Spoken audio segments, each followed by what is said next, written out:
Hey guys, I'm Brent. I'm Lila, and you can find us on the web at www.braintrustlive.com. Uh-huh. And you can And find us in on a Tuesday. and on a Tuesday, and you can't find us being you and I in the newspaper, but we can find you in the newspaper. Yes, I had an op-ed in the Daily News on Friday because we are still embroiled in the debate about whether to open schools. And so I, only 2 weeks after that debate started, got an op-ed in the paper about it. So check that out. Yeah. Um, It it was was, very exciting though, seeing it like in print. It was in well, the newspaper. I was going to say, the thing that was most exciting for me was I've gotten op-eds in online versions of papers in the past, but I have never actually had an op-ed in a print newspaper. And Yeah.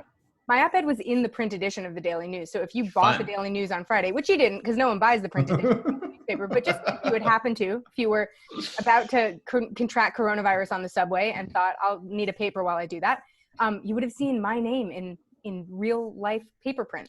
Yeah. So that was exciting. And I'm doing a couple of interviews about it this week because Ooh. I think in the debate about whether to open the schools, I think a lot of the time we have focused on do kids get sick from coronavirus according to what we know? And then, we've heard a lot from teachers and parents about how hard a decision is to, decide whether to go back. But no one has really talked about the long-term consequences of this kind of rushed decision making. Totally. And that's something I obviously have experience with, but also it's something that I have been trying to advocate this whole time, that we consider our coronavirus response with an eye to what the long-term consequences of our decisions are. And we really have not done that on any front. And so Nope. I think once it gets down to, are we willing to take those risks with our children who are vulnerable to this in a way that we are not, just by virtue of the fact that they're not able to make their own decisions. I was going to say they have no agency, so you're right. Exactly, they have no agency. Then I think someone needs to say something. Someone needs to call it out. So I'm glad that I was able to do that in a small way. Yeah. But I'm hoping everyone else will continue to ask reasonable questions about this moving forward, because so far I have not yet heard a school return plan that sounds even halfway feasible to me. Yeah. Like, I know friends in various districts and the plans are all like, we don't know, everything's going to change. And Right. also we're not experts, so it's not great. Oh. And then in other big news of the week, I don't know, I'm only bringing this up because I have a funny story about it, but this news flash came like 17 times on every device that I own.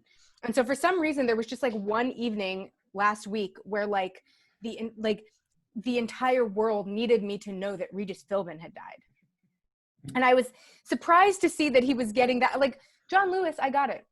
Sure. I'm not surprised that I got notifications on every device 16 times. Yeah. I was a little shocked that A, Regis Philbin was still alive, and B, that I got that kind of a response from my devices about him. But the reason I bring it up is only because I once went to a taping of Who Wants to Be a Millionaire. Sure you did. I have a cousin who used to be a cameraman on that show. He got us really great seats at the Who Wants to Be a Millionaire taping. Sure.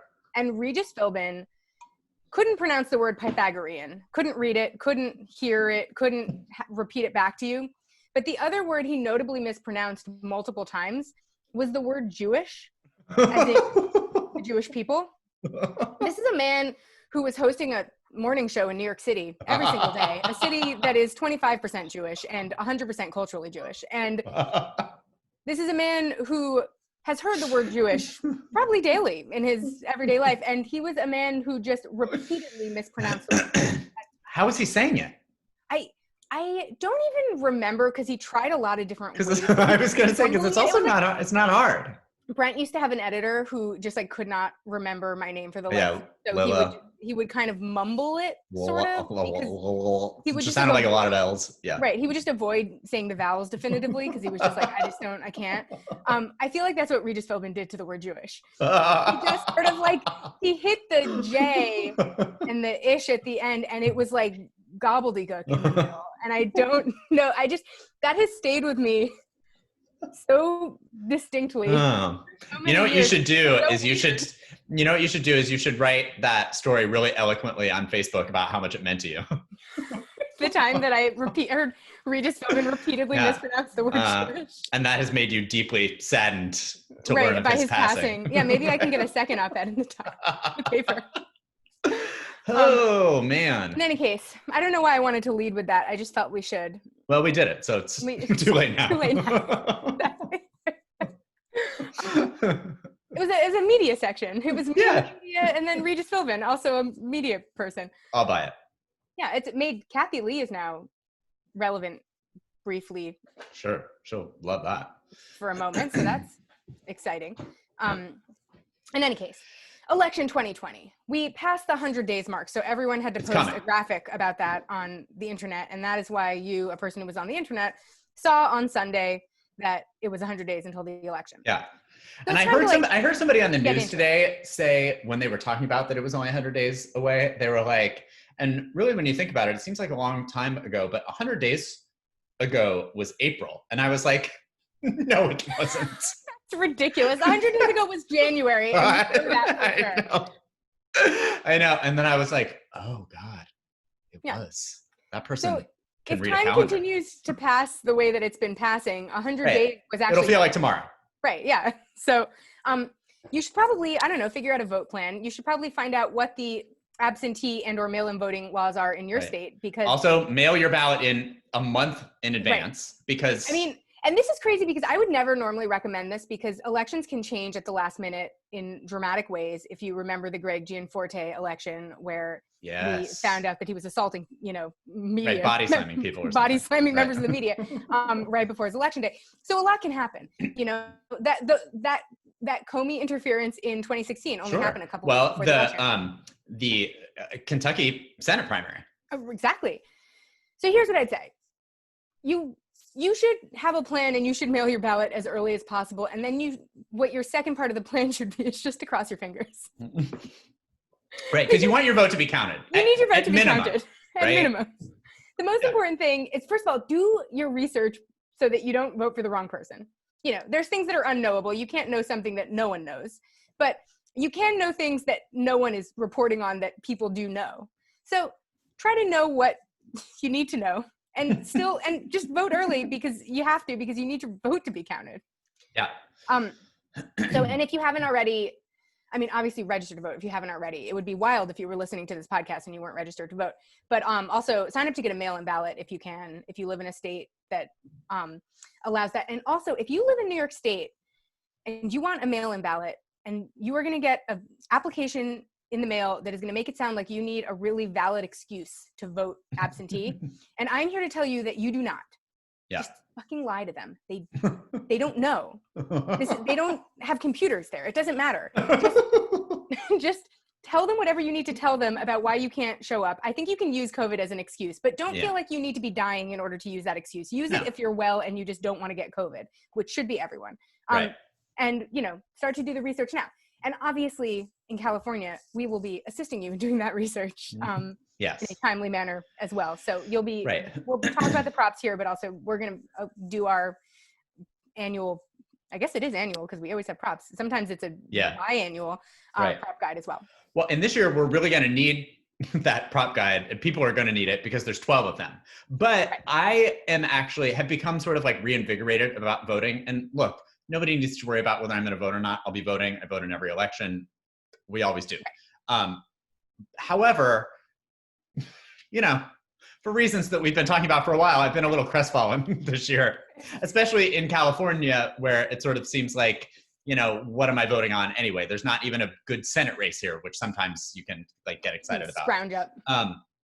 So there are 12 props, and some of them are good, and a lot of them also sort of really feel very relevant to some of the upheaval that we've had here, and I think are going to be an interesting look at whether people are really going to sort of put up or shut up here with their votes. I think everybody is sort of pushing everyone to register to vote and do the right thing and this and that and the other, and we should continue to do that. But are we actually going to vote to roll back Prop 13, which has been sort of the progressive great white whale here in California, which is starving our state and local governments of money since for the last pushing 50 years now at this point, because it's the thing that keeps all of our property taxes at basically like zero. So we've never been able to overturn this, but like, can we now? Maybe is this the year that we actually can? Are some of my homeowner friends actually going to like decide that maybe it's important that schools get funded?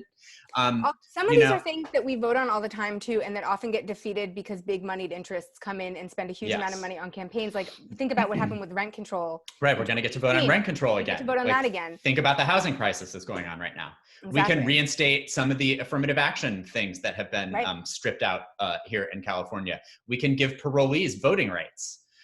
Which is like, that's one that every time I find out that there's a state that does not provide parolees voting rights or any level of returning citizens some sort of voting right, I am shocked, because it seems like first of all, it's a thing that some states that don't have great histories of voting rights do. So I'm always surprised when a state that's progressive doesn't have it. Right, but also, exactly. like, that doesn't make any sense. It doesn't make any sense. It's an issue that I feel like has, for the most part, been settled in people's moral consciousness, like can't say the word, but I'm Sure. You know what I'm saying. But I mean, I think this is something that for the most part people now understand is important that we do, that you don't lose your right to vote because you have been convicted at some point of a crime that may or may not have been related to anything, especially given how the criminal justice system works. So this is not something that I think is actually that controversial at the most basic level. It's just like something that requires a kind of political will to overcome. And it seems like a lot of states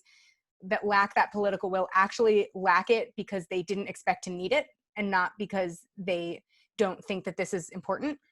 Yeah. So. Yeah.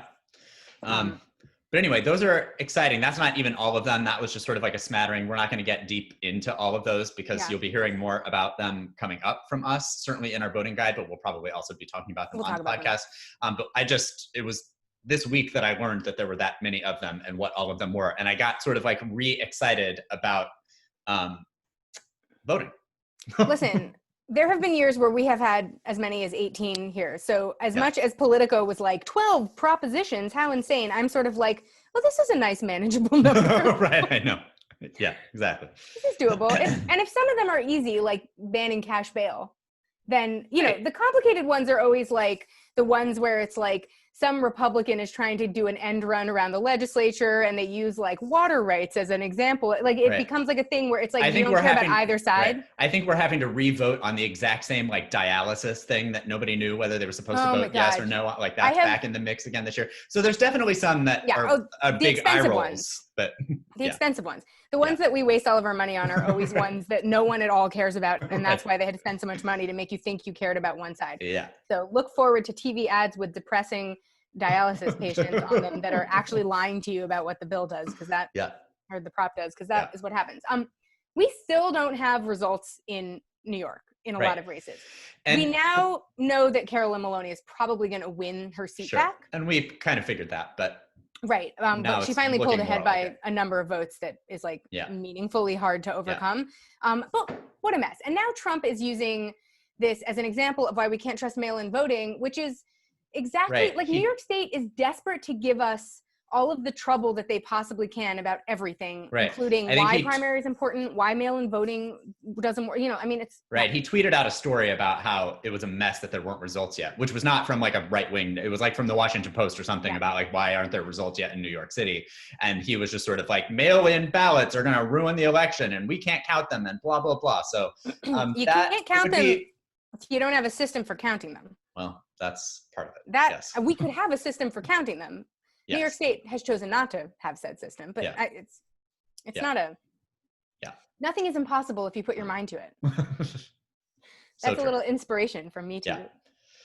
We have next week we have some congressional and state primaries coming up in some states that have already voted in presidential primaries, but now they have their, I would argue, more exciting congressional primaries. Yes. And that includes some races that we will have our eye on, like Rashida Tlaib is in a kind of tough primary right now in Michigan. She's running against who she won against in 2018, but barely won by something like 900 votes. Yeah, or something that like was a close race. Cory Bush, who also ran in 2018, who's a Justice Democrat backed. She's running again against Lacey Clay. The Clay family has had that seat since like the 1950s or something like that. I saw a really interesting story about that race, which also related to one of the congressional races going on in Massachusetts, where the progressives are trying to take out Richie Neal, who is the head of the Ways and Means Committee. Oh, my family lives in that district. I know that district well. Yeah. So anyway, there is a group that is called something like Fight Against Corporate Monopolies or something like that. And it's a super PAC, which was started by a bunch of like ex-Sanders aides that is like spending big money in both of those districts on ad buys. And the one on against Lacey Clay is in regards to this rule that he sided with the Republicans on against Obama. So he's on the wrong side of Obama in this thing, which was called like the conflict of interest rule. It was a financial rule where your financial advisor had to give you advice that was in your best interest, because all of these financial advisors basically just try and sell you some kind of cockamamie scheme that is like gonna, line their own pockets basically, or like line the pockets of like whatever Wall Street investors sort of like backing whatever bond you've tried to sell them or whatever. I don't understand finance, so like anyway, you're using words, but it seemed like an insane thing that you would even have to do, and Lacey Clay was like on the wrong side of this basically. And so they're running this ad like talking about like how he's received tens of thousands of dollars from Wall Street, is on the wrong side of Obama here, and they're doing something very similar against Richie Neal, well, because he hasn't requested Trump's tax returns, and as the head of the Ways and Means Committee, he's actually the only person powerful enough to do it. Right, and he also was one of the only Democrats to push back on this bill that would have allowed people to like get rid of some of like these unfair medical billing practices. And so, and he is also getting a ton of money from this corporation that basically like deals in, unfair medical billing. So they're on the air there with like a 6-figure ad buy against Richie Neal. And so that is fascinating that we're seeing this sort of like progressive dark money appearing. Yeah. And I'm here for it for a few reasons, because I think it'll help. Well, right.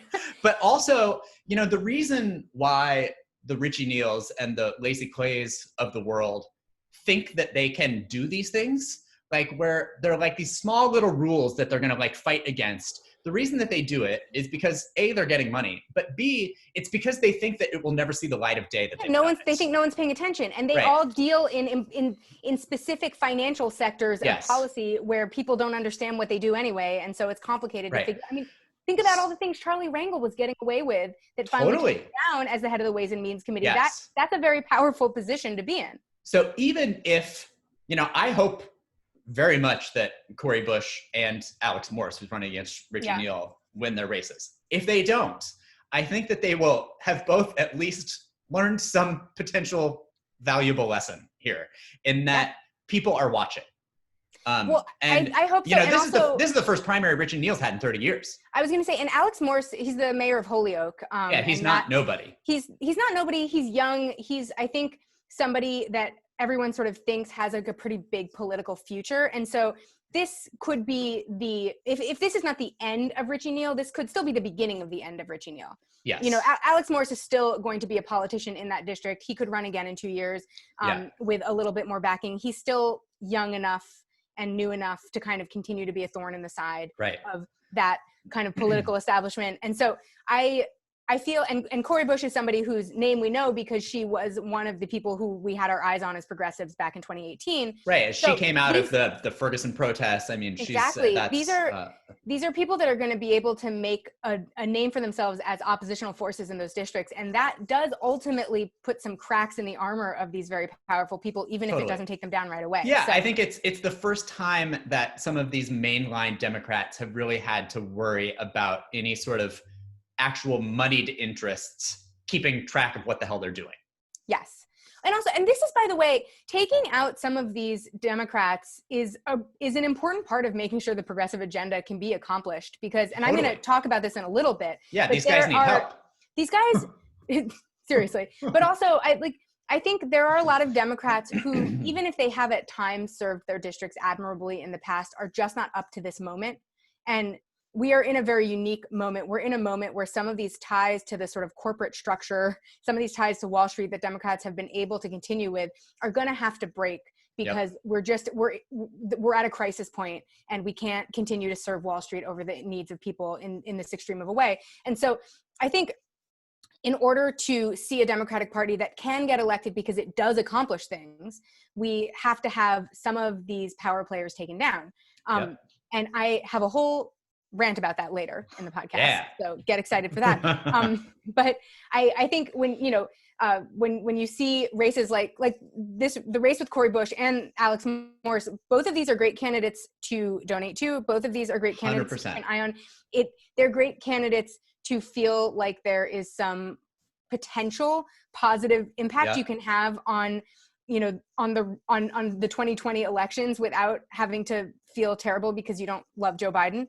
And so these are like important races to keep people engaged with too, especially progressives. Agreed. But so, and then there's going to be primaries also in Arizona, Kansas, and Washington. So we will talk about those next week probably. Right. But because they're on the 4th. They're a week from tomorrow. Yes. Or a week from the day that you're listening. But keep an eye on the final stretch in some of these places where they're taking on big money challengers or incumbents, because I think those races will be interesting. And I don't know, you might even make some calls or something. I don't know what you, a listener, might do to contribute here, but you could certainly try something if you wanted to. In any case, this week, apparently, we're going to find out who the VP's pick is. At some point. It's early August, which is later this week. Right. People are now, the Veep Stakes convo is reaching like a real fever pitch. And, a lot of talk about Kamala. Continuing to hear talk about Tammy Duckworth. I would like to just put a hard no on that. And I am somebody, I had already pitched her as VP, but for Liz Warren. And there was a reason that I pitched that. And everyone thought I was nuts, but you guys are idiots because that would have worked. But Tammy Duckworth only could work with Liz Warren because Liz Warren is progressive and not, but Tammy Duckworth is an awesome campaigner. Tammy Duckworth cannot be the person who supports Joe Biden. There is nothing there for me. So I want none of it. Apparently the campaign is chatting up a storm with Biden is chatting up a storm with Liz Warren every few days to talk policy. So hopefully he has realized he needs to figure out what to say to all these people. Yeah, I feel like I read something fairly recently that in all of these like economic speeches that he's been giving recently, like this Build Back Better plan that he's got with all these different tenets of like what he's going to do on each sort of sector of the economy or whatever is basically just sort of like laced with things that she's been telling him on the phone. It really makes you wish that we had somebody who was the Liz Warren of healthcare. I know. Because Liz Warren is great on a lot of things, but she obviously has a very specific area of expertise as an academic and as a policymaker. And that is economic policy. And so obviously she is tremendously useful to someone like Biden, who is just mumbling things off the top of his head at various places, as somebody to consult with about those issues. What I feel like we're lacking is somebody who has that deep level of expertise in healthcare policy, but also like recognizes that we should think big. Seems like now would be the time that maybe you would have a healthcare expert. just somebody to call in the middle of a global pandemic. To be like, hey, what are your thoughts on what we might try to do in the middle of this pandemic? I feel like that is an area where the Biden campaign is clearly lacking, both in imagination and in terms of willingness to talk to experts. And there just isn't somebody with the sort of gravitas of Liz Warren, because there isn't somebody in the Senate, and this is part of the problem. There just isn't somebody in the Senate who's a true expert in this issue, in all of the kind of wonkish, terrible ways that you would need to be, and is also progressive.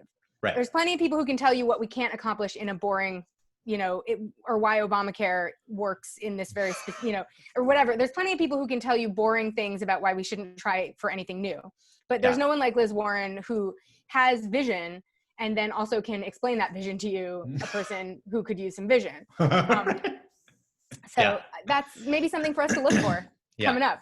If we could find the Liz Warren of healthcare policy, I would knock doors for that person. Yeah, for sure. That person is definitely not Kamala Harris.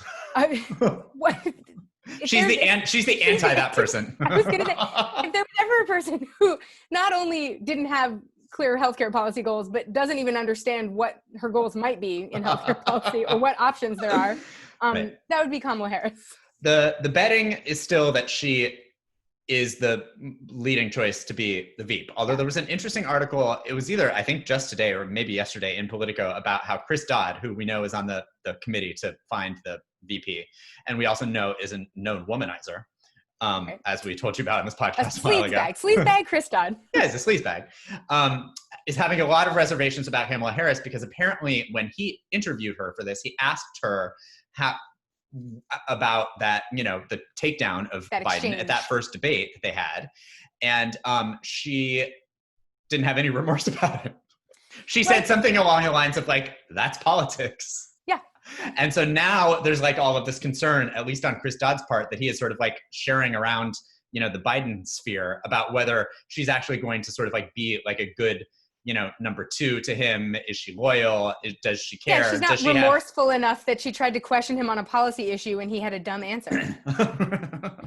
Right. Like, is the issue that she's too confident? Because unfortunately, also, he's going to find this problem with every female politician that they try with. Right. And I would remind everyone, by the way, that attack that she went for in that debate, she had been previewing for like the entire 72 hours prior. So the fact that Biden got, totally bamboozled by it on the spot is just add that to the pile of proof that we've been giving you for the last year and a half as to why he's a garbage candidate for president. I mean, because anybody who was worth a damn at literally just being able to read the news would have seen that was coming his way that evening. So Brent and I had already discussed his response to that talking point before that debate because we knew it was coming because she had mentioned it everywhere.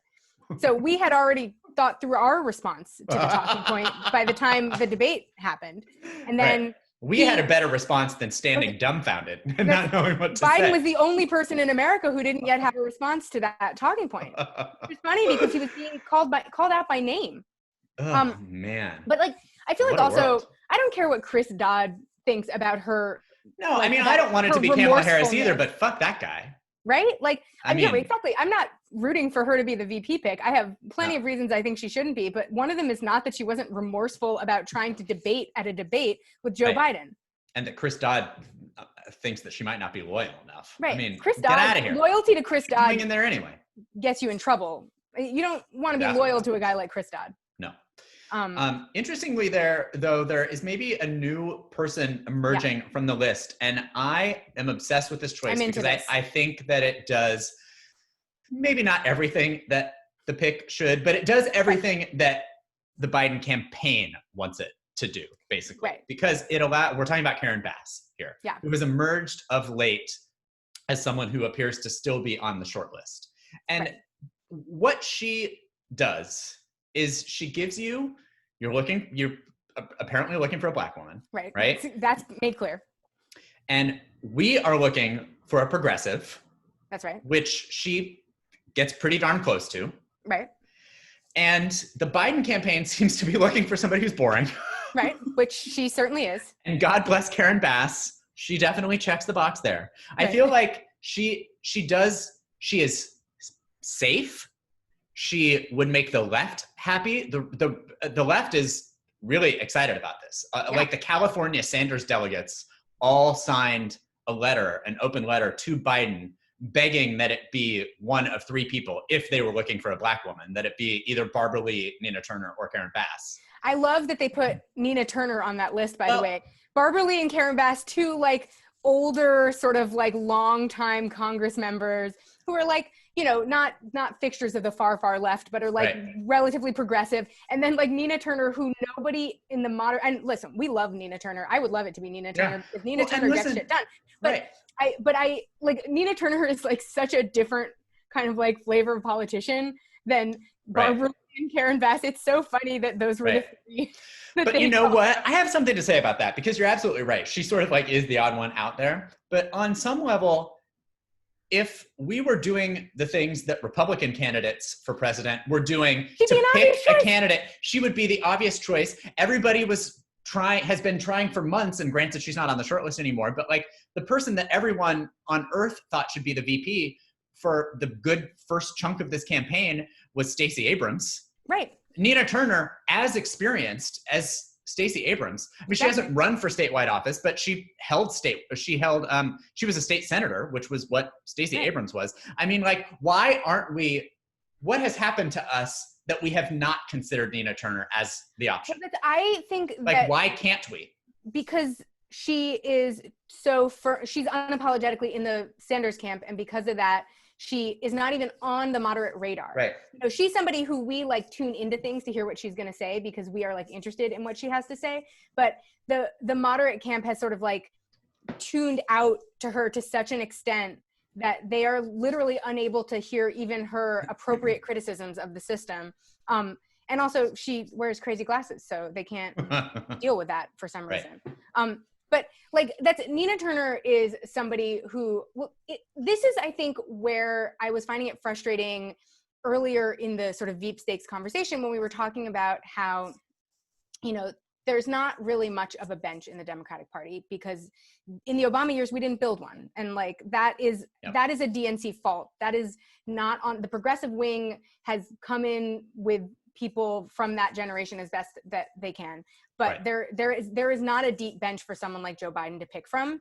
And his like patent unwillingness to pick from the progressive bench when that is the only bench that exists is why we're in a situation where we might have to pick Kamala Harris to be like, she is such an inappropriate running mate for him by any measure of this current moment. Right. And I get that 10 years ago, she would have been perfect because 10 years ago, we weren't looking for anyone with any vision on anything. So, you know, like 10 years ago, that would have been a real dream ticket, but it's not 10 years ago. And like, sorry about it. And like, I think their unwillingness to even like see some of these progressives is why they're having such a hard time with this choice. Totally. Because as soon as they started to indicate that they were probably going to pick a Black woman, and then everyone started complaining that there weren't enough to pick from. I was like, well, Nina Turner's been sitting right there this whole time. And but they're not even going to look her way. They're not even going to look her way. And like, that is because her style of politics is a style that they like have like some sort of like blindness to. Yep. Like they have like progressive face blindness or something. Because I guarantee that their eyes just like glaze over if she is on a television screen. And the reason she keeps being invited on television screens is because she's fun to watch.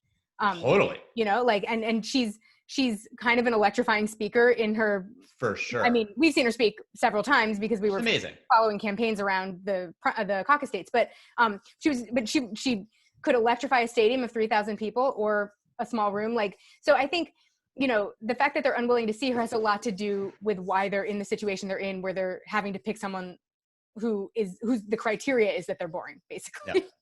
In any case, pick Karen Bass. Of all the choices that you named, that's the best one. She does everything. She works for me. She should work for you, because really all you care about is clearly identity politics. Exactly. Like you're just trying to find any old Black woman. I mean, with all due respect. And you need somebody that you can come send to an event that I would be at. Right, exactly. Get, like, and that's Karen Bass. Out of the room. Exactly. So you've done it. There's the answer. She's right there. It's right in front of you. And also, if like once you're willing to pick someone from California, pick Karen Bass. Don't pick. Well, I was going to say, right. Yeah. Like that's a common sense thing. They don't have common sense. I don't know what to say about that. In any case, maybe Karen Bass will sort of fail upwards to the position because Chris Dodd is personally mad at Kamala Harris for not apologizing for Joe Biden being bad at politics. I don't know. Right. Oh, man. But also, let's go from that rant to another one. Yes. I've been excited about this podcast all day, by the way, because as soon as I saw the topics that were on here, I was like, oh, this is going to be good. It's probably settle in because we're going to be here for a while, by the way. But because the Democrats are having John Kasich speak at the fucking national convention. You guys, John Kasich. I would throw my phone across the room right now, but it's my recording device, so I can't. It's so upsetting. You cannot deeply upsetting. John Kasich to speak at your convention. No, you can't. You cannot invite him to be at your party. You cannot invite him to be at your brunch.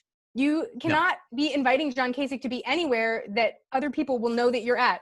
Because John Kasich is not a friend to Democrats. Right, I was going to say, unless you're at a fucking pro-life rally, you can invite him to that. Certainly, he'd be right at home. Anti-LGBTQ, anti-union, right? So you can invite him. You can invite him to any of those things. Yeah, sure. Not to my convention.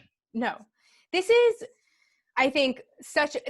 exactly what I think the Biden experience misreads about the moment is that this is very Joe Biden. This is a classic Joe Biden. Joe Biden was talking about maybe running with a Republican at one point.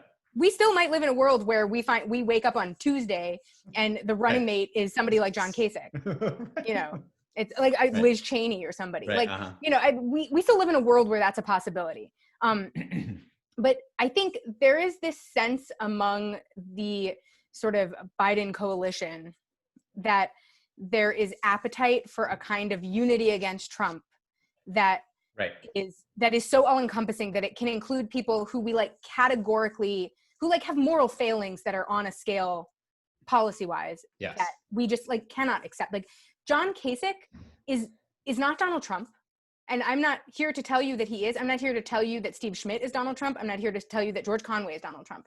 I am here to tell you that all of them represent policy interests and policy positions that are destructive to the American people. And that those are not people that we should be giving a platform to. Right. And I think that, you know, it has been troubling to me the way that the Biden campaign has been doing this all along. But I think there's a few problems here. One, are you really looking for party unity if you're having John Kasich come here? You're looking to unify the middle at the expense of the fringes. And that means that you're not in your tent anymore. And what I think that is confusing to people that don't pay enough attention and don't know that John Kasich is actually terrible is that there is this real sort of like elevation by the Democratic Party of these voices, whether it be Kasich or the Lincoln Project or like George Conway or whoever it is. And like, look, I am also enjoying watching all of the shade that they are throwing at Donald Trump. Sure. Nobody makes a better ad than the Lincoln Project, which should be looked at internally, by the way, because that's a problem that Democrats have. It's not that the Lincoln Project they're not is just geniuses. So I was going to say the Lincoln Project hasn't invented a new type of political ad. They've just decided to do political ads better than we've ever done them. And I would say to all of those people, to the Steve Schmidts and the John Kasichs and the George Conways of the world, keep doing what you're doing. Of course. Like, we will take your help. If you want to keep making ads, if you want to keep funneling money, if you want to tell all of your friends, you know, your terrible Republican friends who are also anti-union to vote for Joe Biden, then you should continue to do that. But we should not elevate their voices. No. Because they are not our voices. No. Exactly. I see the logical hole that we fell into that led to the invitation to John Kasich. We've been standing on the edge of that hole for a while. So we sort of like jumped into a well of stupidity that we had been flirting with. But I'm not doing great with the metaphors on the wells today. And I don't know what to tell you guys about that, but I'm worked up about this. I can't help it. But there is a difference between saying, you know, I am glad the Lincoln Project is making these ads. I am glad that John Kasich is pushing from within the Republican Party to eliminate voices like Trump's. Yes. I would argue that give John Kasich a speaking spot at the Republican convention so he can knock some sense into those people.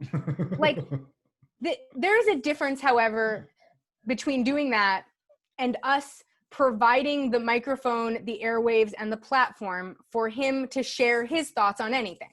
Yeah. Because his thoughts are not aligned with our principles, even in a broad way.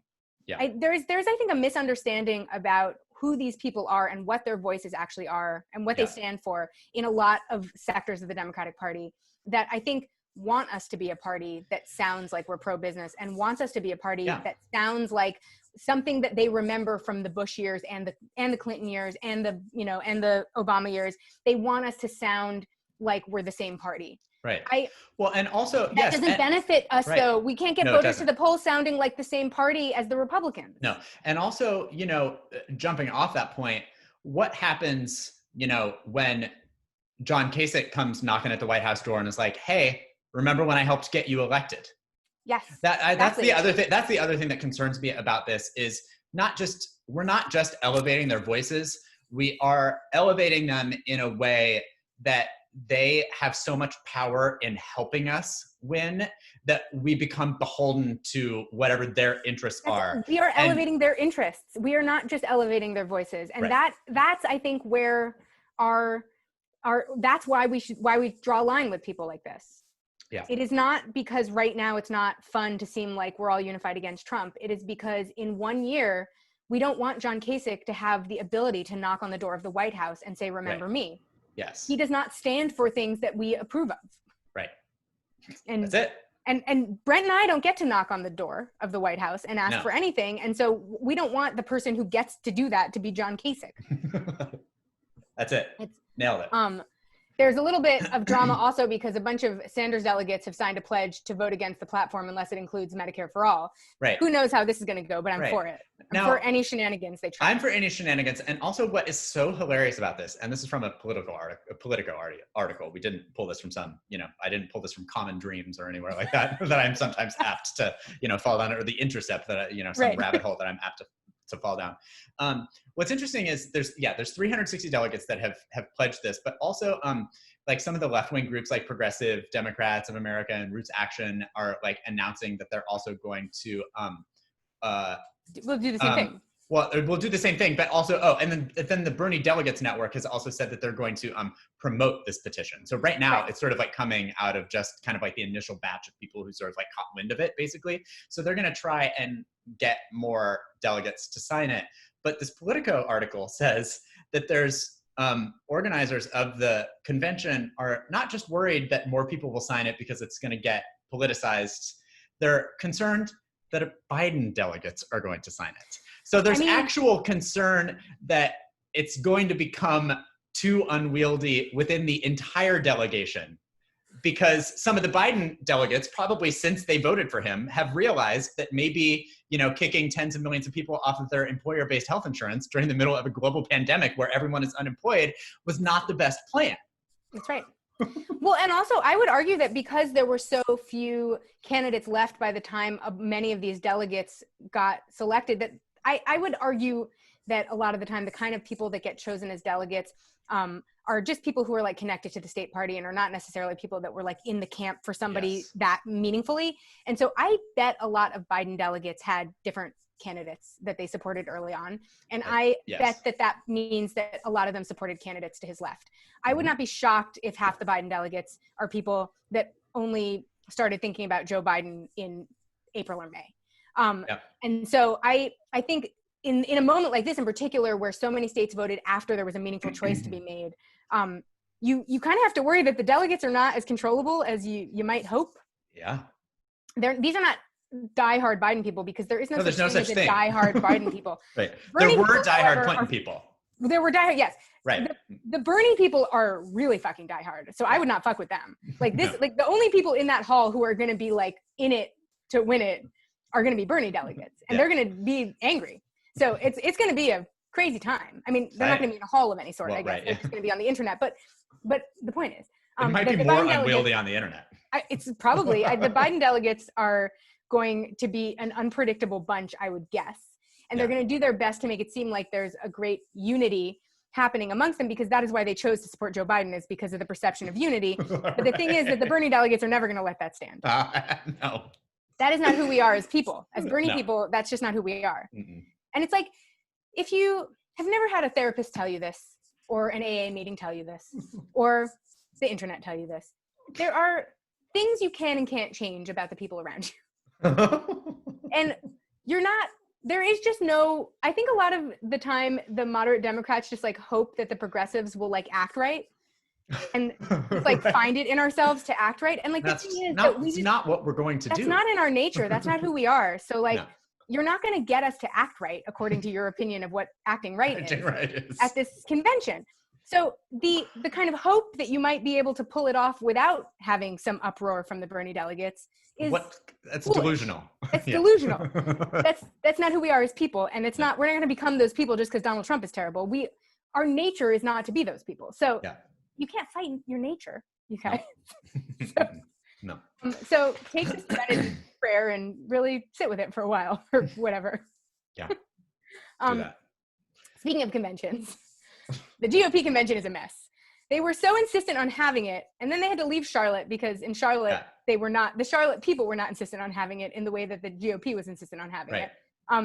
So then they moved it to Jacksonville, Florida, where DeSantis was like, have anything you want, do anything. Well, what's so funny, and it's not funny because Florida's a shit show and that's not funny, but like this was moved to Florida when Florida was declaring that it had ended coronavirus. That's right. Remember, like this was supposed to be elsewhere. Wasn't it supposed to be in Georgia or something? Or No, it was supposed to be in Charlotte. It was in Charlotte. Oh, right. Sorry. Yes. Yeah. And so now, yes, like, and then it was so too many things, coronavirus-y in Charlotte right, for them to do it. Right. But so many things were like, also like the NBA is supposed to be starting in Florida here very soon, like in Orlando. I think it actually is. I think they're all there right now. They're playing in the bubble. That's right. You know, and they've like been quarantined together. Right. Other things are like, meanwhile, like Major League Baseball is probably going to be canceled because like half of the Florida Marlins just like got coronavirus in the last 48 hours. They announced today. So it's like everything got moved to Florida because Florida was like, had somehow invented a way to defeat coronavirus. It was by not testing or looking for it. Exactly. That's what happened, when in fact they were doing quite the opposite. Yeah. They're ahead of New York, by the way, now. Of course they are. Yeah. Of course they are. Listen, if there's one thing that we can count on, it's that Florida will be really cocky about how they're not New York at the beginning. And then at the end, Florida will have Florida manned themselves into a crisis of a scale that no one could possibly have imagined. So of course, this is what Florida's up to. Yeah. Florida's up to shenanigans. That's a shenanigan place. Yeah. But so in any case, it started to become kind of clear to the Jacksonville organizers that local officials were like, do not have your convention here. Right. They were about to have to put down deposits on a bunch of hotel rooms. And then it turned out that a lot of the people that they were going to have come to the convention were probably not going to come. And then they were worried about the Tulsa problem being that they would have a stadium that no one would be in. So Trump's aides started to be like, let's present him with options that aren't this and see if he goes for it. So they've been sort of like tiptoeing around trying to get him to say, to get him of his own accord to say that they should cancel it. He finally did, I think, because he understood that a high vacancy rate was bad for hotels. And I think that is really what this is all about. It has nothing to do with anything. But they are going to he's still doing some fundraisers in Florida during that period. He's still going to give his speech because he wanted to give his speech. They're thinking about maybe having a few venues where people can give speeches because they so desperately, I guess, need to hear from each other. I don't know what they would need to hear from any of these jackals, but whatever. So there's still a high dollar fundraiser with Trump where rich old people can get coronavirus on August 1st. And then I think another on August 2nd for like, $50,000 to $100,000 a plate / photo. So exciting times. If you were worried that old people in Florida were not going to get coronavirus from the Republican National Convention because it's been canceled, rest assured that it will come to them. Right. But so in any case, this is now sort of like, it's become a double problem for them. The first problem being that it looks incredibly weak and disorganized. But the second being that at this very moment, they are trying to scare people into opening the schools. And yet they have just admitted that they are too scared to hold their own convention. Right. So there is some messaging fallout that they're going to need to address from all of this. And I, for one, am looking forward to hearing what they come up with. It'll be a treat for sure. It'll be a treat. They might just come up with fascism. That's what they've been going with so far. That's right. We're in fascism. If you've ever wondered, like, how do people just like sit idly by while fascism happens?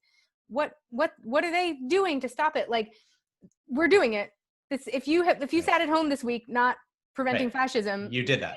Then that's what they did. That's what Germans were doing. That's what everyone's been doing during fascist times. In Portland, oh man, as we know, there were federal agents that came in and started scooping people up off the streets and disappearing them. Right. And so the protests have gotten bigger because that is what happens when you try to commit fascist actions. Is it does not stop the unrest; it actually causes more of it. So and these are BLM protests. They're still BLM protests, and they really still are. Like if you see any clips from them or read any stories about them, like you're still like that's what these protests are about. That's what people are shouting Black Lives Matter. Like when you hear any clips of the protests, right? These are BLM protests, but they are also sort of now becoming sort of sympathy protests for Portland. They're like solidarity protests, like with Portland, because now they're popping up all over the place. Yeah. I was going to say Portland, before we move on to the other cities, has had some exciting stunts going on there too. Yeah, a lot of walls. A lot of walls. There was the wall of moms. Everyone heard about that. But then the wall of dads showed up with leaf blowers to blow the tear gas away. Mm-hmm. And so there are all these dads and they're, I think, wearing green shirts instead of orange shirts or whatever. They're all wearing different colored shirts. So the dads came with the leaf blowers, and then chefs came with pizza boxes. I don't know what for. And then a wall of nurses came, and then a wall of vets came to stand in front of everyone. So they've been just trading off different walls of people in uniform coming to aid the protesters who I'm at this point, most of the protests must be walls of people. I don't know who else is even at the protest anymore. I know. But, Yeah.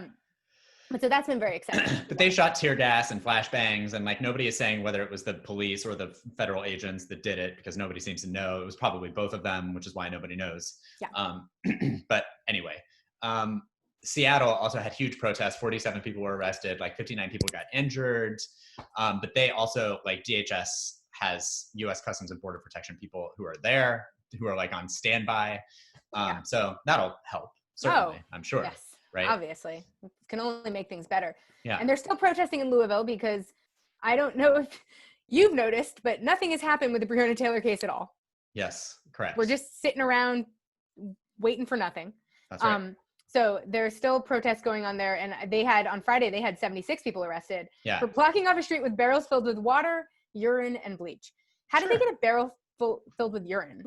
How much liquid did they drink in order to fill a barrel with urine? Was it a full? Did they have like a barrel like peeing party or something? Right. Was the barrel filled with water, urine, and bleach all at once, or were there urine barrels and bleach barrels and water barrels? I mean, that's a great question. I don't have the answers to that. I didn't dig that deep. Yeah. Well, that's something. If you're a listener and you know the answer, please tweet us.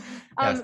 They also had this very exciting protest where with this group that called itself the Not Fucking Around Coalition, where they all gathered, and it was like a group of armed black men. You probably saw the images of this. We're going to have gun control. We're going to have gun control after all. That's the thing. Because black men are showing up armed at protests. Right. The one time Republicans have ever felt good about gun control was here in California when Ronald Reagan was the governor and the Black Panthers were arming themselves. That's right. So that is, in fact, how gun control started, was the Black Panthers.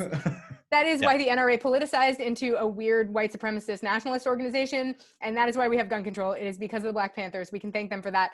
And we basically might get to thank them again, because that is this seems like really the only thing that could possibly result in us getting gun control. Right. I mean, shooting up an entire school full of elementary school children. Right. So. Apparently, white men can show up at the state capitol armed to the teeth in like tactical gear and not even raise an eyebrow anywhere. So apparently that isn't enough to get us any sort of gun control. No. But this, I feel like, might do the trick. Could do it. Yes. Could do it. But there were also protests all over the place. There were similar protests in Oakland, which again, the police turned against the protesters. Aurora, Colorado, which is where Elijah McClain was from. And that one got ugly because like a car drove through an entire group of protests on the street. Yeah. Apparently, somehow nobody got hurt in that, but like there's like video and photos of it. And it's real wild. And then also somebody died in Austin because shots were fired like at a group of protesters, and somebody's in custody, but it's unclear as to who is in custody or like who was shooting at the protesters, and like what happened there. I'm sure they were all probably armed because that's what you do there. Sure, why not? But anyway, I mean, the presence of these, federal agents is obviously not helping things, but they are not there. It's not intended. They're not intended to help things. They're intended to cause these types of protests that will allow there to be video to scare up, suburban folks who think that, black men are going to come and cause problems in their neighborhood. Like this is all part of he's inciting what you're seeing on television, and he's doing it very specifically, and he's doing it on purpose, and he's doing it in a coordinated way. It's probably the most coordinated thing that this administration has ever done, because they're inept at everything. Right. And it's only because they called people who are by nature coordinated. It's not because they themselves had a coordinated plan. They're just arbitrarily sending troops into places. Right. It's that the federal troops or the federal agents are organized. Right. That's it. Yeah. So anytime that you're looking at that, and you might, and hopefully none of our listeners are having this feeling, but if you're having this feeling of like, oh no, this is scary. It's not. I mean, it is. Well, it's scary. It's scary in the sense. It's scary in the sense that it's fascist, but it's not scary in the sense that like there are protesters out there. Right. Remember why it's scary. Right. It is scary, and it is scary because we have an administration that is inciting violence. That's why it's scary. Committing fascist acts. Yes. It is not because protesters had the gall to get into the streets and try to stop innocent people from being killed by the state. That's it. That's okay to do that. Yeah. We should all do that. And if you live in a place, you're probably having a sympathy march somewhere nearby. So, Go. you should go to it or whatever. Yeah. In any case, we still don't have a coronavirus relief package. Our current unemployment benefits expire in a few days. Yeah. Are a lot of benefits that, I don't know, might be keeping people afloat and in the whole food and housing game, are about to disappear. I got a lot to say about this also. I mean, so we finally I'm like speechless about the whole thing. I know. Well, we got the Republican Act today. Yeah. They released the HEALS it. Act. It's called the HEALS Act, which I would say they actually got wrong.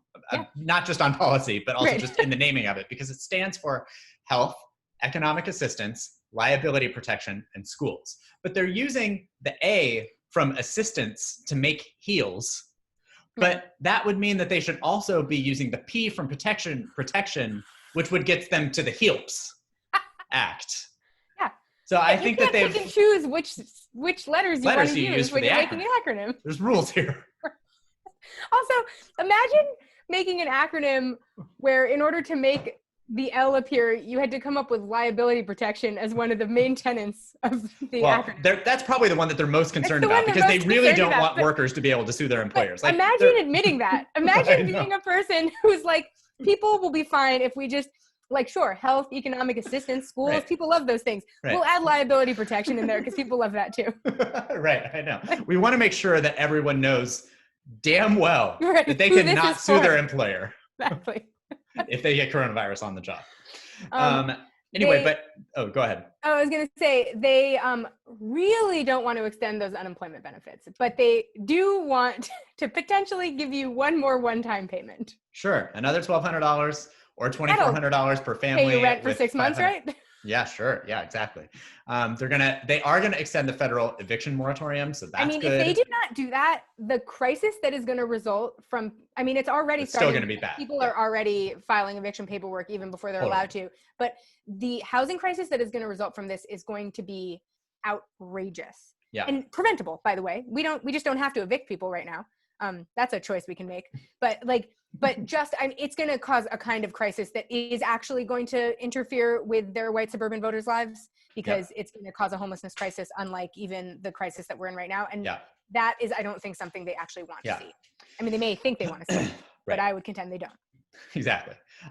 So the one thing that they have in here is they obviously we mentioned this. They don't want to extend the $600 unemployment insurance. So in this latest bill, they have it going down to $200, and this is in an effort to get people to 70% of recuperation of their lost wages. That's what they want to go with right now. So, and in sort of digging down into this, I learned something about how they got to the $600 here, which was mind-boggling to me, because the only reason that we got a flat $600 number is because states aren't equipped to figure out a percentage of what your salary was.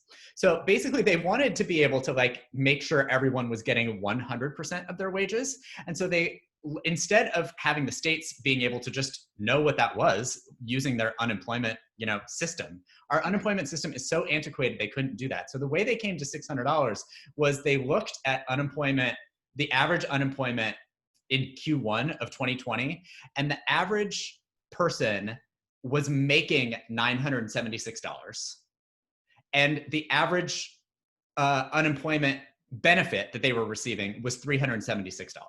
So the difference between that was $600, but this was nationwide. They literally just looked at a median number, and that is still what they're doing now with this 200. So they're going down now 200, and that's going to get people to basically 70% of what they were making. But as a nationwide figure, it obviously doesn't take into consideration the vast cost of living differences that people experience all over the country. So I don't know, maybe you can pay, I don't know who can pay their rent on $800 a month anyway. No. And also there are gaps in the system, obviously, because there are plenty of ways in which people, because we work in the gig economy world, are not actually able to recuperate 100% of their wages under the current system anyway. Right. And so this just cuts back further on that. But I the idea that, if in total, if you made $576 a week under this current system, in an effort to send you back to a job that doesn't exist, by the way. So it's not like they don't want people to not work because they're making so much money on the government dole, but it's not like people can. no one can work. So No. it's not like people are turning down work left, right, and center in order to, stay in this luxurious $800 a month, maybe, but mostly, stay in this luxurious $600 a week state that we're in. Right. And the idea of making it even harder for people is mind-boggling, but also making $2,200 a month does not even rent you a 1-bedroom apartment in most of the country. Right, exactly. And what I think is so insane about this is that it's bad economic policy. Yes, Because and for Republicans who claim to sort of, and look, I understand that the thing that they clearly care about the most is like people being on the dole, Right. like that's their main concern. But they like to pretend that their main concern is making sure that the economy is functioning properly. And I think that there's one thing that most economists, whether from the left or the right, would acknowledge publicly or at least privately, is that this enhanced unemployment insurance has actually worked. You can talk about whether there's problems with it being a disincentive to work. You can sort of discuss all of those ridiculous things, and like there's some merit to those conversations.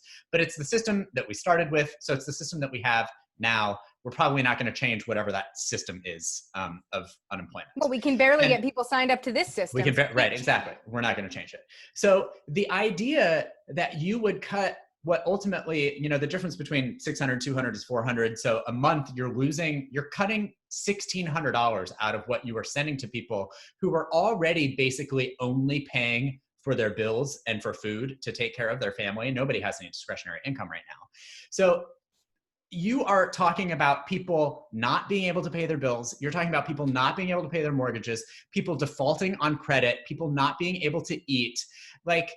So they're also not going to have any discretionary income if they did have any right now, which they probably didn't anyway. So people are going to be spending less at small businesses, thousands of which have already closed or are on the edge of closing.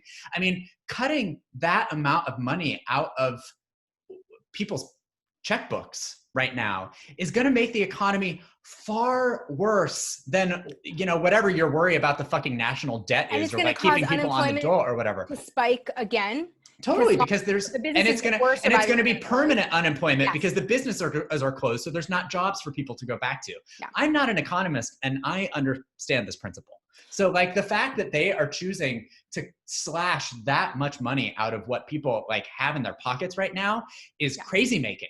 It just doesn't make any sense. I said this earlier, I was talking about this earlier when we got this first pandemic relief package, because I kept saying it's weird to me to argue really, like, to make a concerted effort to argue to make sure there's a cutoff for the $1,200, because totally. You want people to have spending money. You want money. people to have spending For every Jeff Bezos that goes to, that's only 400 guys who like really won't find the $1,200 anywhere in their budget. But like, most of the people that it will go to, even if it only becomes a discretionary spending thing for them, will be spending money on something that helps keep people in their jobs. Right, so exactly. It's worth giving it to everyone. It's at least not worth the expense of not giving it to everyone, which is its own expense. Yes. And I think with something like this, it's the same thing where the whole idea is just like the rich do not keep getting richer if no one is spending money at their companies on their products. Totally. As a long game strategy, this is not good for the rich. Jeff Bezos does not needs us to buy things from him dollars every day if no one can afford to get anything on Amazon. So that's right. The benefit here starts to dwindle the less you put in people's pockets, and the only way to keep an economy that can't function normally afloat is actually just to give people money. Is to spend. You have to spend. You just have to. Have you ever wondered why during downturns, Bush would get on TV and be like, "We just need to get people back in the mall. We need to get people spending. Consumer spending has to come back." That consumer spending is how the rich stay rich, and it's also how the rest of us buy food. So and as much have as jobs. I would like, and have jobs. Yes. I would like a system in which obviously we do not rely on these ridiculous cyclical issues, 100%. where suddenly the economy crashes because the rich crashed it because we were all relying on them for whatever. But, but in the moment that we're in right now, the only thing we actually can do to keep everything afloat is just to give people shit. Yes. It's the least damage to the economy that we can do in this moment. And it's the best thing that we can do for the rich. Yeah. It is. So, Yeah. it's like people dying and starving on the street is not good for the rich, because who is going to buy their product if all of us are starving to death and dying in the gutters? Yeah. Like, it's crazy making to me that we are at a point of sort of weird anti-math, anti-science denialism in the Republican Party that they can't see even this simple fact. Yeah. And are so delusional about, and also so desperate to stick it to cities, that they really want to stick to a strategy that doesn't, that sort of unfairly discriminates against people in urban areas, because these costs, this money just doesn't go as far in an urban area. And they're also, this bill doesn't have any money for state and local governments. Exactly. So, these are already things that we have to pick up the slack on at the local level, but it's not even good for the people they're trying to serve. No, it's not. Really. But Republicans aren't even going to vote for it, by the way. I mean, this is the Republican bill, but like Lindsey Graham the other day was like 50% of the caucus is not going to vote for this. Like they don't want to extend unemployment insurance. So that's how far crazy they've gone. Yeah. I think, which is going to leave Mitch McConnell in an interesting position, because he's going to have to decide whether it's important enough to him, and probably ultimately it's going to come down whether it's important enough to the president, which I think it probably is, considering he's in a re-election campaign right now, whether he wants to bring that up to a vote, knowing that he does not have the full support of his own caucus. I think that the awkward situation that he is in right now is that he is going to have to. He's going to have to. He's going to have to save his own job, I think. To save his own job. And he certainly, if he wants any prayer of Trump saving his own job, which I think was probably too far gone now anyway at this point. But like, I mean, if Trump doesn't send out some more unemployment insurance and at least one more stimulus check before November, I mean, he is further cooked than he already is. Yeah. No, I think that this is a moment where, as much as like these guys can take a principled stance to their heart's content about not sending out any more money, but the reality is that they are going to have to, or a much more expensive and unpleasant problem awaits them, and it awaits them very close to their re-election days. Totally. For their election day. So it's easier to just send people money through November. Send people money. So that they think that you're doing that, and then cut it off after that if you want to be evil. But right. I mean, it's craziness to think you should cut it off right now. I know. 100 days before the election. I know, it's wild. That gives everyone a chance to starve to death without giving you any opportunity to do anything to help them meaningfully. Because once you've already robbed them of 2 months of income, they're going to be so far in the hole that your $1,200 isn't going to do shit. No. Like, it's like, think like people who are running for office. Yes. Common sense stuff here, you guys. Right. Exactly. Common sense. Oh, but man. You know who doesn't have jobs is people in Republican districts too. So, I mean, this is their own constituents that they're going to be hearing from on this. It's not just people in LA. It's not a coastal elite who are complaining about this. This is everyone. So the idea that they can get away with not acting on it is hilarious and insane. They're just difficult. I can't with them. It's like dealing with fucking toddlers. Who has time to go through all this trouble? This is busy work, by the way, you guys.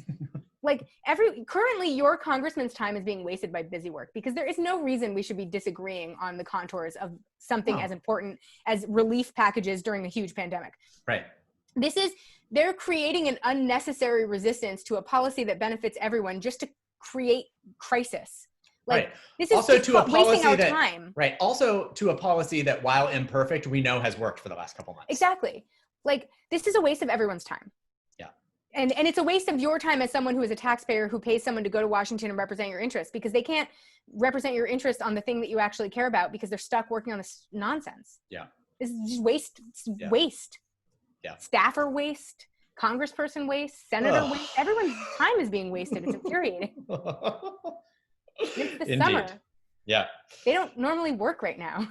So, seriously. In any case. Also, we might have to shut down anyway, so we might all lose our jobs again. A bunch of medical experts sent a letter to like the Trump administration, and they were like, by the way, what we should do is just shut down and start completely over. Yeah. And like actually do it for real, where we use the time constructively to figure out how to actually prevent coronavirus from spreading after we open again. Well, like, that's we should the thing. do a complete shutdown that's real, and then we should also use that time productively, which are both things we didn't do. Right. And we know that this would work, you know, it's one of those things where like we're seeing it work everywhere else. We're seeing it work everywhere else. You basically shut down long enough that is sort of like a few COVID cycles, and you then can sort of like staff up enough contact tracers to like actually trace the minimal cases that you do have, because they will be less because people will be staying inside. And then you test everybody who is symptomatic, which again, you should be able to do because there would be less people who would be symptomatic, and you would be able to have proper testing infrastructure. Like these are all things that we know would be the things that you would do to make it work. Countries with borderline fake governments are accomplishing this right now on our watch, you guys. Right. Like, if you look at the countries who have successfully contained this virus, it is not just France or like Germany. There's a lot of borderline fake countries on that list whose governments are only half controlled by the people in that country in the first place, and second of all, fairly ineffectual. However, they are still accomplishing this much because this is the basic thing that a government is there to accomplish. Right. So, in any case, they like basically what they're saying this shutdown would look like is it would still, look like you'd still be able to go get your groceries, but what it would actually shut down is travel, I think, is the main distinction. Yes, state-to-state travel. Before. The state-to-state travel that was continuing as we were shut down in various locations piecemeal would just be a blanket policy. And then also, they would make sure that essential workers had enough PPE so that when they did go do their essential work, they were not spreading the virus as they did it. Right. And nationwide restaurants would just be takeout only. And you know what? This doesn't sound as bad as it could sound. I know, isn't that wild? It's sort of like, well, we kind of did that once. We're living that life already. Like, this is the life I'm living already. Right. If we spent the next 6 weeks living like this, it would change legit nothing about my daily activities. The problem is, even here in West Hollywood, I walked down Santa Monica Boulevard the other day and it was like fucking Sunday fun day. Yeah, I know. And it's like, what is everybody doing? I need people to just agree. And that's liberal West Hollywood here. Just stop going to bars. Don't go to outdoor restaurants. Order your food. Eat it at home. Eat it in a park. Eat it. Yeah. On a swing. Do whatever you want. But there is no reason that we should even at this point be having outdoor seating areas open because they are packing them in this area. 100%. And also, there is nowhere that is a Sunday Fun Day locale that should be open right now. Yeah. If you are the kind of place that people go to for Sunday Fun Day, then you are the wrong kind of place to be right now. Yeah, exactly.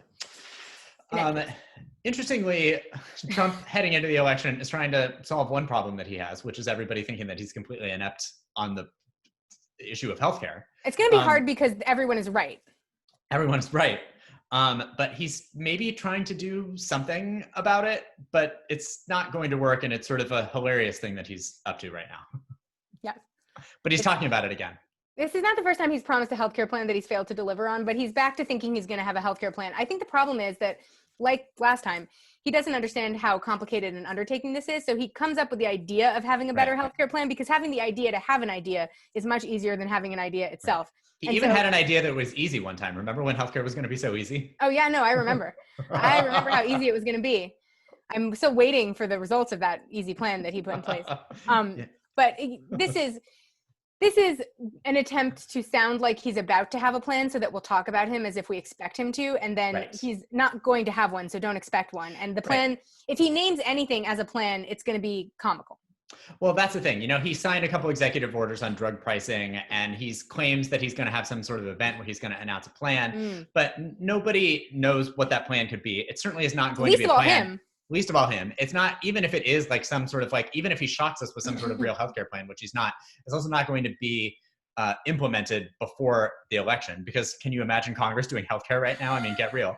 And also it's, he's only doing this so he can say that he has a plan, because everybody always lists healthcare as their number one priority. Even before the global pandemic, that was everybody's number one priority in the 2018 midterms. And it's also why he had his ass handed to him in the 2018 midterms, because everybody claims that they think that the Democrats and Joe Biden would be better on healthcare, which is laughable because nobody could be worse than on healthcare than Joe Biden, except on Donald Trump. Right. Right.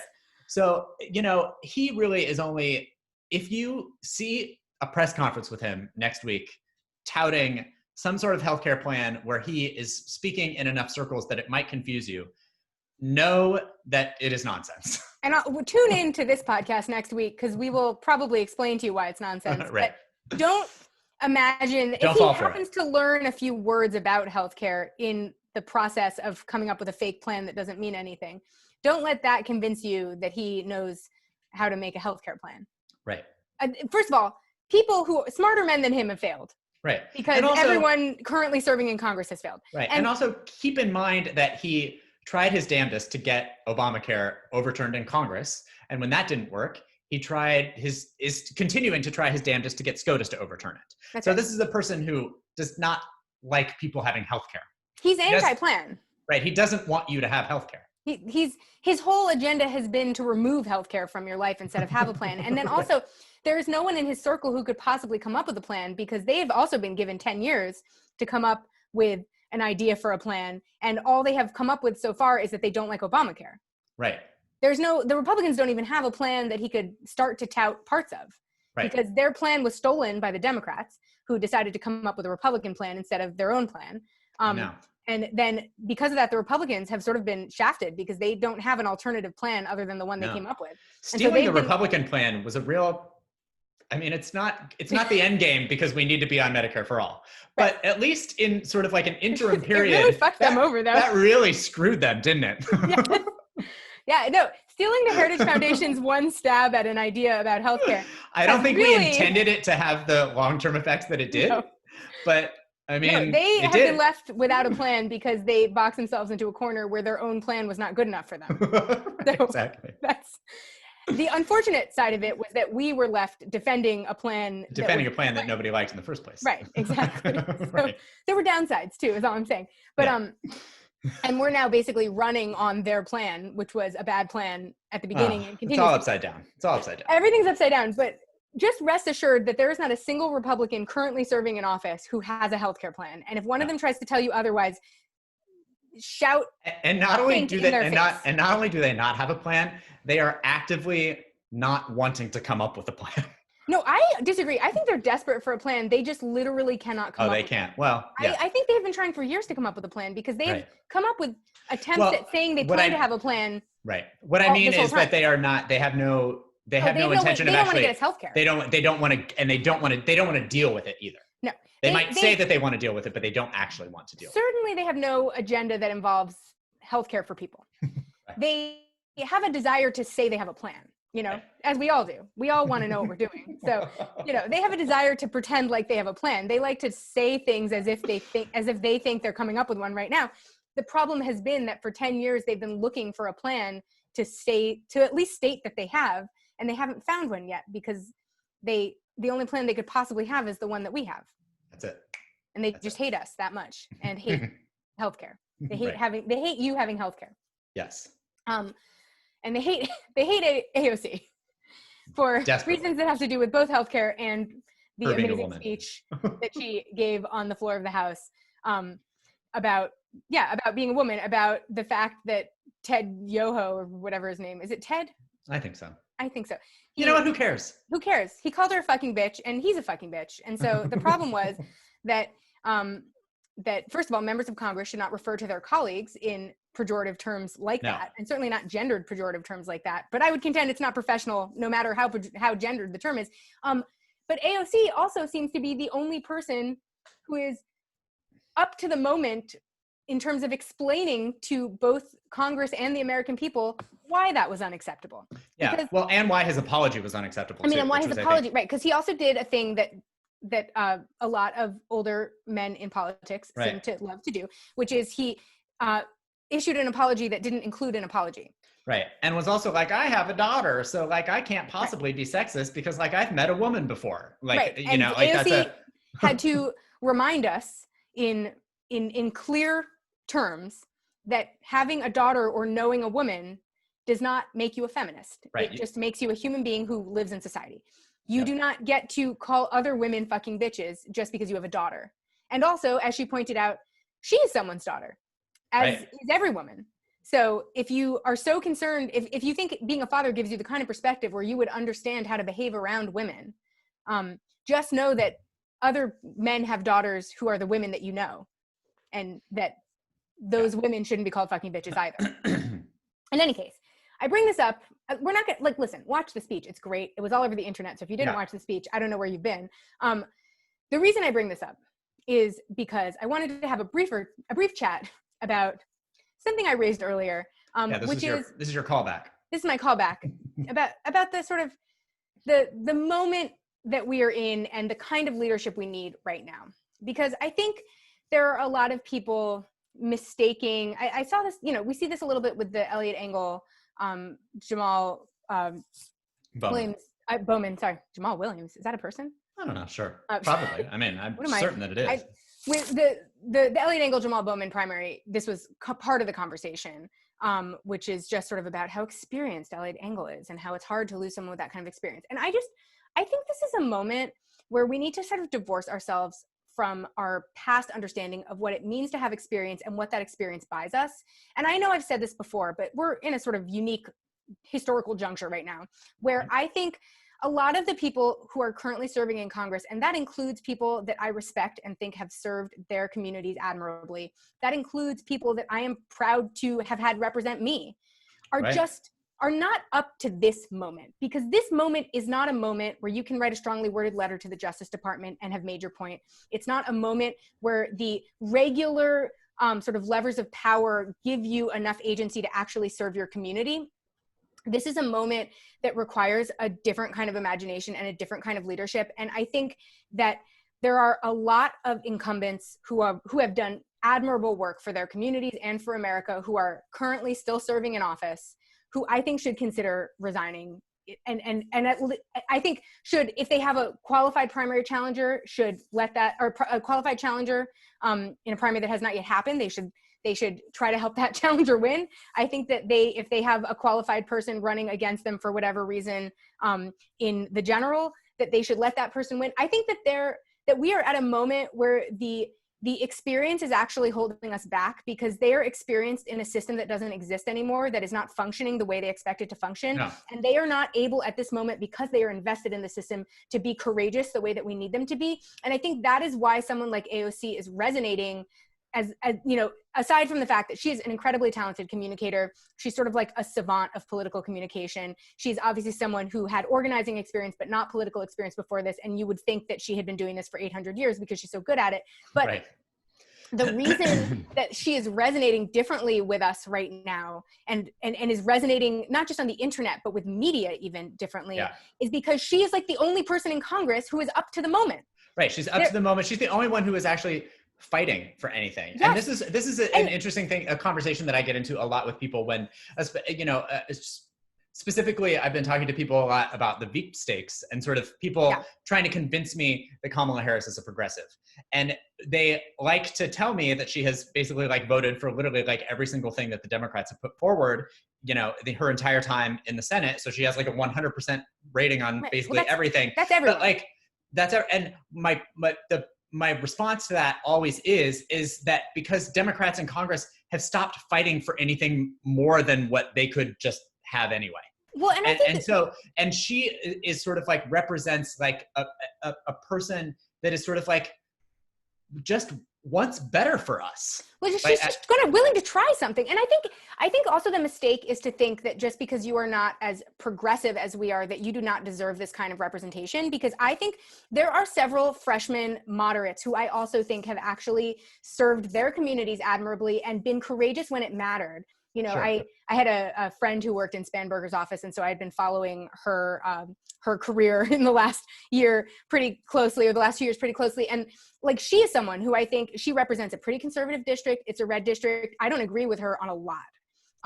However, I think that she has served in a manner that is both principled and courageous when it called for it. I think that is what we should be asking of people. I think that is why I love Katie Porter so much. Katie Porter is not to my left. Katie Porter is to the left of the middle. Katie Porter, I am far to the left of Katie Porter, but I think that Katie Porter shows that you can serve your community courageously by just trying something. And there were those freshman Democrats who came out and did that op-ed in favor of impeachment. They were trying something that was courageous, even though they don't represent districts that necessarily are in line with my personal policy plans. But I think you're seeing there are some freshmen right now in Congress that because they came in knowing that their job there was to resist what's going on here, that was why they overturned, that was why they got those seats. They have sort of done their best to try something. And some of them are more up to the moment than others. Some of them have been more courageous than others, but I just don't see that kind of thing happening among the old timers. I don't see this kind of thinking, where they have to sort of think to themselves, to what extent am I willing to upend the system to serve my community? And, they're too invested in the system to do that. And I think this is the moment where if you're so invested in the system that you can't stomach changing it, you have to leave office. It's time to retire. And it's not that we don't have to have them leave office in disgrace. A lot of them have done great work. I was going to say they served their country. They have served their country and served progressives even in plenty of ways. Plenty of these, I'm talking about progressive members too. I'm not just talking about, a bunch of boring moderates. I'm not just talking about Nancy Pelosi. I'm talking about the progressives too. I think there is just a need for a change in not just leadership, but in the entire ethos of Congress right now. Yeah. And too many of the people that are in positions of authority right now are just not up to this moment. Yeah. And that is okay, because they were up to a moment 20 years ago when it mattered then too. But it is time for them to recognize that they need to pass the torch. And I think there are too many lifers in Congress. Obviously, we all agree that term limits are a good idea. But I think the reason that we should agree on that in this exact moment is a reason that AOC is showing us, and not just AOC, but some of these other freshmen who have come in are showing us, which is that you have to be willing to upend the system, and you also have to be willing to have some courage in order to make a difference in this kind of environment where we're so stuck in a dysfunctional system. Yeah. And I know that it's too late for all incumbents to just be bye. Right. But I really wish that not just they would think about this for themselves, but there's a reason that they don't retire. And it's because politicians love being politicians. They love the power. They love giving speeches to rooms full of their neighbors. I mean, they love doing that. So it's a fun job for them. The kind of people who are serving for the 30th year in Congress love being Congress members. That's why they're not retiring. And we should not necessarily leave it just on them to make this decision. I think this is something for your community, for your local Democratic club, for your local just sort of voters organization of any sort to be thinking about as you approach this election day and then also our election day in 2022. You need to be thinking about whether the person that is serving you right now is up to doing that in this moment. And I would contend that I don't think Adam Schiff is, for example. No. I think, and that is also not to dismiss that he has done good work for the country. I certainly wish he had done some other work for the country that he won't take a position on. But I'm not here to say that he hasn't done done admirable work in Congress. I am here to say that I do not see him serving us well in this moment. He is not effective. And even as he was the only person serving us in the moment, he was not effective at communicating. He was not effective at doing the kind of communications work that is required when you are leading the investigation into the president. He was not sort of able to communicate it to younger people in a way that got them engaged. He is just someone who did what he did when he did it and should consider doing something different moving forward, because this is a moment that requires something unique. It's not a moment that requires more generic politician people who've been planning for the rest, for their whole lives to run for office. Yep. It requires somebody who literally sits and thinks to themselves, I just have to do something. And that, that's what AOC has that they don't have. Yep. Is she came in like a kamikaze pilot because she was doing it because she just had to do something. Yep. And too many people in there are willing to do nothing because it's easier. Yeah. In any case, everyone should just go and run for Congress. And when you go in, just be like, I have 2 years and that's it. I just, for the 2 years that I'm here, I have to try everything. And if it doesn't work out, I'll be gone in 2 years and it won't, I'll never have to worry about getting a job again because I'll be the next member of Congress. Go in, kamikaze style. Yeah, guns blazing. Yeah. And assume that it could ruin your political career. Assume the powers that be might try to take you down. And assume that you will have 2 years to accomplish what you need to accomplish and that you may not get more than that. So come in like you plan to do something in those 2 years. Yeah. In any case, that's my rant. I just had an epiphany the other day where I was talking on the phone to my mom and I was just it just occurred to me that after watching this AOC speech, that no one is up to the job in there right now. Yeah. No, I think Like, you're right. no one. Yeah. Certainly not Tom Cotton, if we're wondering for God. specific people who aren't up to the job. Yeah. Said the quiet part out loud this week. You guys, he is doing that a lot these days. Oh boy. He's in favor of fascism, and now he's not so troubled by slavery. It was just a necessary evil. Without slavery, how could we have had a country? It turns out, by the way, that based on history, you can have a country without slavery if you choose to. You just don't always do that. Yeah. That's like, yeah. It wasn't a necessary part of our origin story. It was just a thing. It was a choice that was made, but it wasn't, that doesn't mean it was the right choice. Correct. He would like us to study it, not study our American history as an irredeemably corrupt, rotten, and racist country. He's afraid that we're tarnishing the story of America. Yes. He thinks our history should be viewed as an imperfect and flawed land, but the greatest and noblest country in the history of mankind. Yeah, which is insane because I don't know how you're both of those things. But anyway, besides that, I take issue with that because while calling ourselves the greatest and noblest country in the history of mankind is maybe some hyperbole that I'm not necessarily looking to get behind, but like, if Tom Cotton were actually willing to view the United States as an imperfect and flawed land, then I feel like that would be a compromise that Tom Cotton and I could get to. Yeah. I mean, it's not where I am. I'm probably fall more toward the irredeemably corrupt and rotten and racist country. But like, the thing is that he is saying that he would be okay with us referring to the United States as an imperfect and flawed land. And I don't think he is actually okay with us referring to the country. No, because he thinks that we should, in the same breath, refer to it as the greatest and noblest country in the history of mankind, which is so hyperbolic and ridiculous. Right. You can't even understand what it could mean in the context of a flawed land. And if you're wondering why Tom Cotton was talking about this in the first place, and I think this will just sort of like prove the racist point that he's trying to make here, was he was talking about this while talking about his bill called the Saving American History Act of 2020, which would cut off federal professional development funds for any school district that decides to teach a curriculum that is linked to the 1619 Project, which is the project that the New York Times is doing about slavery. Is so hilariously on the nose. It's hilariously specific, yes. It's so specific. It does not save America. If your definition of saving American history is not teaching about slavery, this does not accomplish that.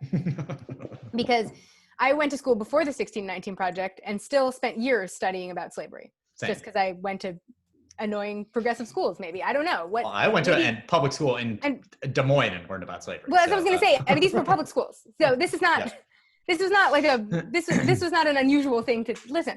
Could I have learned more about it? Probably. Could I have learned different things more effectively? More effectively? Absolutely. Sure. But we're not going to save America. I didn't learn in history class that America was the greatest and noblest country in the history of mankind. And I don't think that this bill will ensure that future students do. It might ensure that we don't learn any history, in which case we have no understanding of how we got to where we are. And then it's going to be really confusing when problems related to our history with slavery continue to arise and our young people don't have the knowledge to understand why or the ability to fix it. All because we saved American history. All because we saved American history by lying about American history. Oh, this guy. It's like he can't, he can't be stopped. He really can't. He can't be stopped. Tom Cotton can't be stopped. He's going to stop himself eventually, but. it's wild. It is sort of like an interesting look into the brain of someone who is like not thinking right. Like, remember when we saw Michelle Bachmann speak and we reference it all the time and it just became clear at a certain point that her like brain was leading her in the wrong direction. Like she was reading the right book. She was doing all the stuff and she just couldn't draw the right conclusions from it. Yeah. And these were books that had right conclusions. Like they were right and wrong style conclusions that she like could not draw appropriately from her reading. I feel like this might be where Tom Cotton is, where like he just can't see the same facts that the rest of us have in front of us and like draw a logical conclusion from them. That's what it is. Not to make him the victim, because he's also an asshole. Right. Exactly. Like he's not a victim of his own brain. He's just an asshole. But it's just like interesting that he has Michelle Bachmann syndrome. Yeah, he has Michelle Bachmann. This is just like a weird thing for him to think he should do. Yeah. There's no reason to do this. Correct. It doesn't like it doesn't buy anyone anything. It's a way. It just makes him seem like an asshole. It doesn't make him also seem like a great American. Like it's just it's silliness. Not. Yeah. In any case. Oh God, these guys. They've all got to go. Everyone's got to go, and I mean that. I mean everyone. Right. We have to go. Bye. Exactly. We'll talk to you next week. Bye. Bye.